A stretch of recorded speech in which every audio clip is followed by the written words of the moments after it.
Hello guys and welcome back to another video on Tutorial Guru. Today we're going to be teaching you how to fix the TikTok features missing issue. But before getting started, remember to support our channel, hit the like button, subscribe and turn on your notification bells to get notified every time we post a new video. Without further ado, let's get started. First, go ahead and open your app. Now when you use your app and notice that there's some features missing, it may be because your TikTok account isn't up to date. So to update your TikTok account, go ahead and visit your Play Store, and on the search box of the Play Store, type TikTok.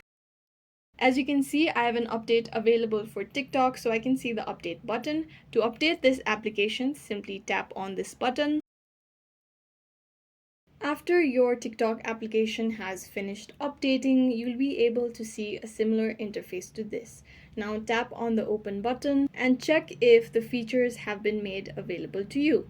If it hasn't, then it may be because the feature is still not available in your region. So what you're going to do is you're going to have to wait it out. And hopefully TikTok will make this update available in your region. I hope this video was useful. If you have any questions, let us know in the comments down below, and thanks for watching.